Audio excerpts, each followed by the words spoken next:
much all of our guests on this podcast are both moms and entrepreneurs or employees who are just kicking butt in the corporate world. Today, we are joined by an absolute powerhouse of a mom. She's a senior social media coordinator at Mattel. She's also a content creator. She's a mom, and she has over 20,000 followers on TikTok.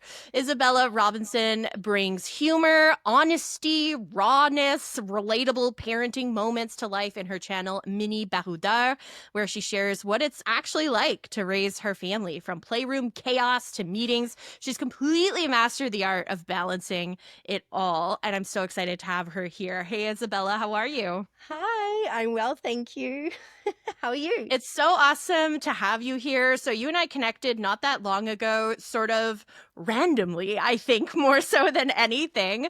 But I'm super jazzed to hear you because, we kind of work in similar spaces. You do social media coordination at Mattel. What is that like? Like, how did you get into social media? I kind of fell into social media. I sort of started my career. My career has been like really rich and diverse. I actually used to be a professional ballet dancer, and then I hated being on a diet. So I stopped that after 5 years. I went to uni, and my plan was to become actually a farmer. I really wanted to grow and own a winery. But I'm from Australia. There were lots of bushfires and stuff like that. And I actually got involved in like local politics, and I started working for one of my local Green Party of like Australian Green Party senators. And then I ended up working in politics in Canada, and I kind of was the youngest person in the office. And so I kind of got to do social media that way. And it's become like this sort of career path. So I've now worked in agency, I've worked in political environments, and now I'm like really in the corporate environment, which I love. And honestly, it doesn't get much better than creating content about toys, especially as a mom. Yeah, no kidding. I'm like, you're basically a real life Barbie, right? Like you're working at Mattel, which is so cool. I bet, especially with everything since the movie came out, which Yes. is like 2 years ago now, I think, which is Hmm. wild. The focus surrounding things like Barbie has shifted tremendously. Yeah. Like I it mean, used to be like Barbie dolls were like for little girls and they were silly, whereas now Barbie is very empowering. well, yeah, and I think like I actually, when I was little, so I'm 34, I remember my mum being really against Barbie dolls and being like, they're really sexist, they have terrible proportions, like that's not what a woman looks like. And now it's probably one of like the most diverse dolls on the market. You can get any type of Barbie doll that you dream of, and I really love like their careers line. So as like a girl mum, I really love that we have this. It's a beautiful toy that, encourages kids to be empathetic, but also like I think every little person can see themselves in a Barbie doll. Yeah, there are different skin tones. There's like Barbie with vitiligo. There's like I have a plus size Barbie for my daughter and she loves it. She's like, this one looks like mommy. Like she absolutely adores it. Yeah. So yeah, I think it's really cool. It's come a long way, shall we Yes. say, Yes. from the early days, which is cool. The staying power is just incredible. You get to create content, obviously not just about Barbie, but like toys in general. Mattel does like a zillion Yes. different kinds of toys. So, you know, basically your job is to play all day and film it, I assume. I mean, some of it, yes. There are other days I do have to go to meetings sometimes. But I have gotten to go to the office in El Segundo, but also the one in East Aurora, which is the Fisher Price office. Cool. I mainly focus on like the construction brands. So Mattel Brick Shop is one of the latest ones that they just launched, as well as Mega Bloks, which I love because my daughter is a big fan of Mega Bloks and it's such a cool toy. But yeah, I do. I spend time in my day creating content about toys and, playing with them and building them. It's a lot of fun. It really is. It's interesting too because a lot of social media managers I've spoken to don't have much of a brand themselves because they always say like I'm too busy creating content for other people to worry about my own brand, and they have like Instagram with 4 followers or TikTok with 3 followers and they're just lurking and they never post. But that's not you at all, right? You're posting stuff yourself too. I guess I used to be one of those content creators who had like no content on their own channels. But I guess maternity leave happened. Mm. And it was right at the time so I had my baby in 2021. It was during COVID. I was, I'm also like, I don't have much family, or I don't have any family here. So I felt, I guess, very isolated on one hand, and TikTok became this sanctuary, but I actually really picked it up because I was like, oh, this is this new platform that everyone's talking about. I mean, people were on it way before, of course, but it was becoming sort of like mainstream at that time. And I was like, I got to learn how to use this because, you know, it's part of work. And I was, I was very anxious during my maternity leave that I was going to spend like a year off work. I think a lot of mums have that feeling as well. And I was like, I was constantly obsessed with like upskilling. And I kind of found TikTok as my century because not only was it kind of fun and engaging as a platform, it was also I really started to enjoy creating content. I mean, I would love to have more time to create more content, and usually I'll use my holidays for that. But I would really say that yes, I built my brand during my maternity leave, and because it was a great opportunity to do it in terms of timing. But yeah, no, I do, and I really enjoy that. Awesome. Okay, let's back it up a bit because you Okay. mentioned, you're from Australia. I'm sure people Yes. couldn't tell. So let's, chat about what brought you to Canada in the first place. I hear from Canadians all the time who go to Australia for a year, but I rarely hear it the other way around because it's cold here. You know what? There are quite a few of us, though. There are pockets of hidden Australians everywhere in Canada. I would say I came like most Australians on a working holiday visa. I lived in Europe when I was younger, and I was like, you know what? I really want to get like a North American experience. And so I actually ended up coming to Ottawa, which is like not the most exciting of like obvious places to go when you move to Canada. And I stayed there for 2 years. But my dream at the time was to also do a working holiday in Argentina and do one in Singapore. And 2 weeks in, I met my husband. That's kind of where like That's how always I how it ended up is. here. So is your husband's not from Montreal originally either, though, right? No, he's French, and he came here to study at university and really loved it. And because he has I know that, and as a family, we love it. What we love is that really sort of you have this combination that's perfect for us. So you have this sort of European side that he loves, like with whether it be the architecture, but also my husband speaks French as his native language. He loves that. But I love the multiculturalism. So as an Australian, I couldn't imagine living somewhere where I couldn't get fantastic dumplings or an amazing, a curry at any time of the day and night. And I feel like Montreal really catered to that. But also like as a mum, I love how progressive in a lot of ways the society is compared to say Australia or France, which are kind of our other options. We have a 1 in 3 chance that our kid will be queer. And I feel like Quebecois, but Canadian society is a really kind environment on the world scale, of course, for diversity and for inclusion. Not to say that it's perfect, but I do think it's a really great place and it's a lot better than others, especially for like raising a family and our daughter, where she'll have, you know, rights as a woman and she'll be able to explore who she is in a safe and caring environment. Yeah, and Quebec in particular is a great place for women. I was Yes. doing I had a podcast not long ago with a woman in Massachusetts, and she has 4 kids, and she pays $70,000 US a year for childcare for those children. And 2 of them are in school. So that's like after school care, right? Like that's absolutely wild to me because when I told her like, oh, I pay $200 a month Canadian, so like Yeah. 150 US because I've subsidized daycare, her mind was like blown by this. And it's not an experiment in Quebec. We've had No. subsidized daycare since the 90s. Like this has Yes. been tried and true. We have one of the highest rates of women in the workforce, I think, because one, subsidized daycare and great parental leave Yep. benefits. Like what we have in Quebec is even better than the rest of Canada. So Yes, absolutely. it's impressive. I wonder, like, as someone who is relatively new to the Yeah. country, what your experience has been like seeing the way Quebec side society operates, because it is very different from the rest of Yes. Canada and the rest of the world, really. Yes, yes, it is. And it's such a privilege to be here, as a matter of fact.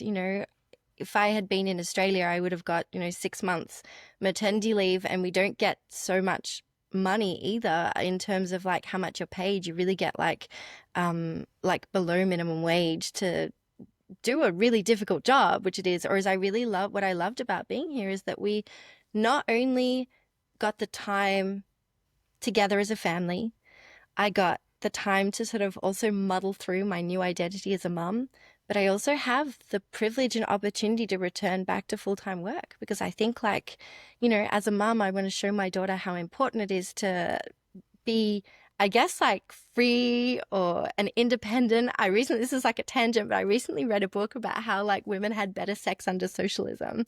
And it actually talks about the impact of daycare in certain countries, ex-Soviet countries. And again, I'm not making like an argument for communism, but these kind of policies that we have here in Quebec, daycare, maternity leave, and extended maternity leaves, how they actually encourage women to go back to work and they give them a choice that is allows us in a way. I feel like we consider we're always told and we always think we have to put our child first, but often putting ourselves first is also putting our child first. And as a mom, as a partner, as a woman, I feel really happy being working. I mean, not every day at work, there are days that we all hate work, but Of I course. would say that I'm extremely happy and privileged to have that. And I really think that Quebec is, apart from perhaps some other Scandinavian or European countries, like we're kind of unique in that privilege, and it should actually be completely standard. 100% agree. And it's interesting because you kind of briefly touched on it there, like the impact that it has on women's sex lives and their ability to Yes. enjoy sex. And I had never even thought of that until you just said that. But, Yep. there's this general attitude in Quebec where everybody is so chill and Yes. happy and relaxed. Harass season has started, and I wonder if the leave and the benefits that we have here for women who can go back to work and they can take, parental leave, and they have, subsidized daycare. Obviously, that makes your life easier, which makes you more relaxed, which puts you in the mood, right? It all makes sense. For sure. And it also makes you a better employee or a better employer. But yes, it actually makes us more holistically happy, I think. And I think that it's really fulfilling in our lives to have these great benefits, which is unfortunately they're too rare. For sure. It's interesting. So you post a lot about being a mom on social Mhm. media, and I feel like this is such a hot button issue. So I post stuff about my daughter as well on Yep. social media. I'm cautious, of course, Yep. about what I post and how I post and where a lot of things go into play. But I think when people think of moms posting content of their children, they think of like Ruby Frankie. We all saw that Yes. documentary, which was horrific, and she was abusing her children and exploiting them, and it was awful. One end of the spectrum. But I do think that it's important as we navigate social media now. We didn't really have this growing up. No. So if our parents took a picture of us in the bathtub, no one was going to Oof. see it. Maybe our grandparents, right? Yeah, Whereas exactly. now, it would blow your mind how many times I see people posting pictures of their kids in the bath, and I'm like, this is Yes. just so unsafe. So what are, some of your boundaries that you keep in place when you're creating content about your family? So we don't say our child's name ever. Like that's private, that's hers to keep. We also don't ever show her face. Um, at least like pictures of where you can really like visibly identify her. And we also don't give out exact details about things like her birthday or maybe we'll approximately say, oh, we're going to be celebrating at some stage, but it's not just the fear of people who have untoward intentions, but also the fear of fraud. I think Mm. that people put out so much information about their kids and their face. You can go and open a bank account. Some of these people, so much information about those kids and affect their credit rating for life. I mean, these are just like wild. It's wild to me how much information people publish about their children. And I also try to keep the content focused on me as a mother and not on her, because she didn't choose it. Like, she's generally either in the background, or if she's there, you'll see the back of her head, and it will be, about something, a story about. But I also try not to share anything that's like embarrassing for her. Like, I would never share a tantrum or anything about a tantrum, like why she had one, because I think that further on down the track, like, I don't know how other kids are going to use that information against her. And we also need to be able to have for the bank, like, secret question answers. We can't tell people what first school we went to or what our first car was, because again, like, the risk of fraud is so high. So I guess those are my boundaries when it comes to posting about or my child on social media. Those are good. Yeah, it's. I don't think people even think of the fraud. Like I'm thinking specifically of the first day of school. There's always the kids Yes. holding the chalkboard, and it says their school, their teacher's name, the grade that they're in, their favorite color, everything is on there. Everything you Yeah. need to kidnap, defraud the child. Like Yes. so much information. Yes. Oh my goodness. I I know. hadn't even considered that. That's wild. Uh, Sorry. all good. I also find though, like because I've struggled with this internally because I have some people who don't post at their children at all Right. online, and I do share stuff about my child, and I do have somewhat of a following, so I do feel that responsibility to be very careful about it.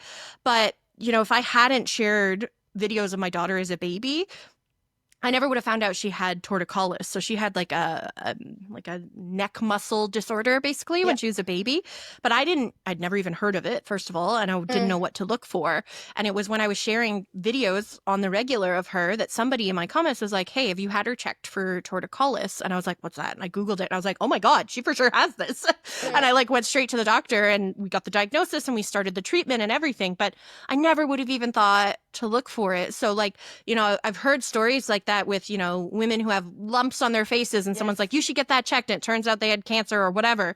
So, there are so many benefits to social media, I think. Yes.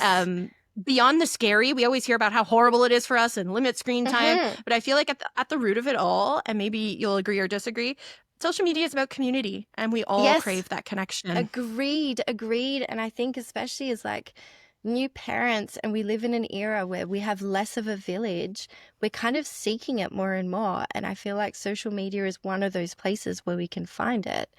And so yes, while there are people with bad intentions out there, most people actually have good intentions. Most of my followers are like other moms, and they ask me questions or, give me their hacks, and I really appreciate it. So I have this real, I understand the double-edged sword, but at the end of the day, like, everything I post of my child, someone in the street could do the same of my child. There are all sorts of people who take photos in parks with kids in the background or whatever. As long as I don't feel like I'm breaching her privacy, I don't feel uncomfortable with the fact that, like, I share certain things about our life as a family. Yeah. Yeah, I know. I've even seen some people where their child was born and they created a social media account for them to Yes, so share sorry. and that gives me the ick. Like Yes, that's just they can't yes, consent, right? yes. It's The other thing that horrifies me is the number of parents who create accounts for and especially young girls who are like gymnasts or dancers, and they're like 9. Quite often, those accounts, I find them creepy because they're often little girls in very brief costumes. But again, like, and I've seen horror stories about these parents also, like, selling calendars of their kids or selling like private videos of their kids. That's a whole level of messed up. But we're not going into that. Like, we're talking really about playing or like, I mean, yeah. yeah. I at the end of the day, I just want parents to like I did a whole webinar on this last year actually on how to approach social media with your Mm. children as a parent. And I think at the end of the day, it's just about pausing to Yes. reflect and have a plan, a strategy with your Yes. partner. So like for example, my husband and I, we won't post anything of our child without checking with the other person first. Okay. Always. That's a nice Because policy. it's an extra set of eyes, first of Yep. all, somebody to spot something you may not have. And also he's the father of my child. So it's, his child too. So like, for example, he wanted to post a picture of my daughter the other day, and she was eating something. And I said, don't post anything with her mouth open. Yeah. And he was like, oh my God, I didn't even think of that. Like, it was just an innocent picture for him, right? So I feel like that has like some safeguard in place that's like built in. So I guess at the end of the day, my advice to parents would be to just like have some sort of system in place. Don't just be posting willy-nilly. Pause, reflect, decide whether you really want to move forward. Do you have any, you kind of went through your strategies, but what would your advice be to other moms as well who maybe want to build a following, but they want to be careful about it? I would say definitely consider what you feel comfortable with. Research it. Like, what are the things that are your deal breakers? What things scare you on social media for your child? Put that into, just consider what those things are and then build a plan around it. Like, we really sort of had a chat about it when I started posting on social media. My husband and I had like a long discussion, and we decided like, this is what we're comfortable with and this is not what we're comfortable with. I really like the idea of checking with him before each post. Quite often I just post myself, but we have like a very solid plan in place. However, if I do have something and I'm like hesitant about it, generally I don't post it or I change it. Because if there's just anything, and it could be like the eating the food, it could be the most innocent thing, if you have a discomfort with it, someone else will do something with it for sure. So I would just say, trust your gut, build a plan. And just understand also that you don't have to be an influencer to have to make these decisions, because you can have a private Facebook with only 100 friends who are just family, but you have no idea where they are logged in. They could lose their phone. They left it logged in on their computer at work. Like, you're putting it out there and trusting all of those people to be digitally savvy and safe and secure. And I don't know about you, but I don't trust anybody that much. No, I don't trust anyone. And we actually had a discussion with the grandparents. And we're like, this is what we're okay with. This is what we're not okay with. Also, like, your phone can be hacked. So do we actually ever take photos in the bath? No, not really. And it's kind of, I don't want to say it's sad, because it's not at the end of the day, because who cares? There are other beautiful photos you can get. But I remember there were so many pictures of my brother and I as little kids in the bath having fun. And it's such an innocent, playful moment as a small child. And generally kids love the bath, so they're so happy, and grandparents love those pictures. But we say to the grandparents, like, come visit and do bath time. You want those pictures? And plus, that takes it off your lap. Grandma's going to come do bath time today. I don't have to. That sounds exactly. Oh, okay. I think that's a lovely place to wrap it up for today. Isabella Robinson, you can follow her on TikTok and Instagram at Mini Baroudeur. She shares tons of great stuff about being a mom, tips for traveling with young kids, and a bunch of fun Montreal-based activities that you can do as a family. And you can go check her out there. Thank you so much for your time today. I really appreciate it. Thank you. It was great. Thank you.